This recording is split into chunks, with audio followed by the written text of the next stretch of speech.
This was one of the wildest weeks in recent memory. The United States went to war with Iran, a US fighter jet got shot down, and NASA quietly sent humans to the moon for the first time in 50 years. Yeah, it was that kind of week. Let's start with the story that dominated every headline, every group chat, and probably your anxiety dreams, the US-Iran conflict. It started with Trump issuing an ultimatum to Iran: open the Strait of Hormuz or face bombing.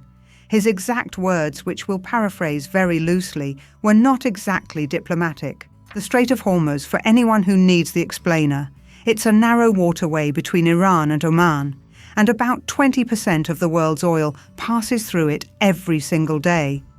Closing it is basically pulling the plug on the global energy supply. Iran said no.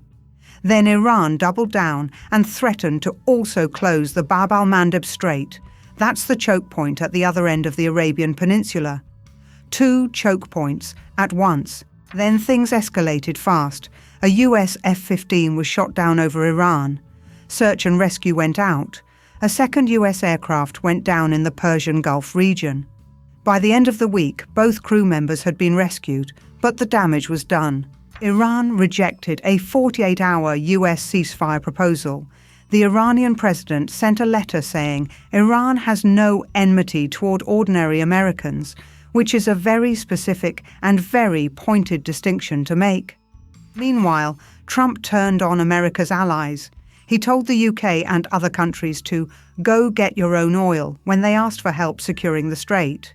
Then he warned the UK that the US won't be there to help you anymore.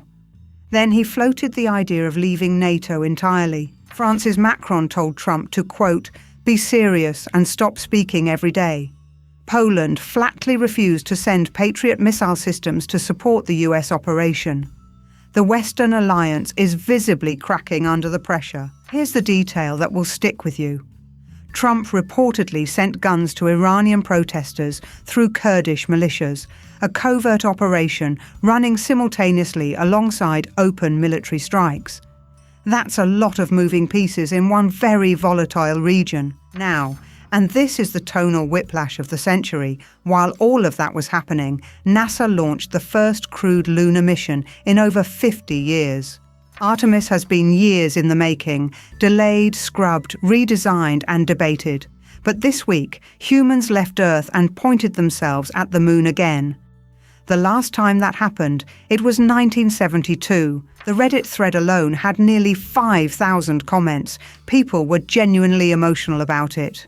Whatever else is going on in the world, that's a moment. Back on Earth, the US Army's Chief of Staff was asked to step down by Defense Secretary Hegseth. That follows reports that Hegseth has been personally intervening in promotion decisions for more than a dozen senior military officers. The pattern here is hard to miss. Civilian leadership reshaping the military's upper ranks at a moment when the US is actively engaged in a shooting conflict. Military analysts are calling it deeply unusual timing. On the legal front, the Supreme Court ruled against Colorado's ban on conversion therapy for LGBTQ minors. The practice, which has been condemned by every major medical and psychiatric organization, will now be permitted in Colorado under the ruling. And the French central bank quietly made a very loud statement this week, pulling 13 billion euros worth of gold out of US reserves. France physically moved its gold home. When central banks start doing that, economists pay attention. Now let's end on something that is genuinely, unambiguously good news. Jonathan the tortoise, the world's oldest known living animal, a Seychelles giant tortoise, believed to be around 194 years old, is alive. Reports of his death this week turned out to be false. Jonathan, who was born before the US Civil War, before the telephone, before the light bulb, is still out there, still going. In a week, this chaotic Jonathan the Immortal Tortoise is the energy we're all trying to channel. That's your week in review. Wars, the moon, a reshuffled military, a Supreme Court ruling, France taking its gold back, and one very resilient tortoise.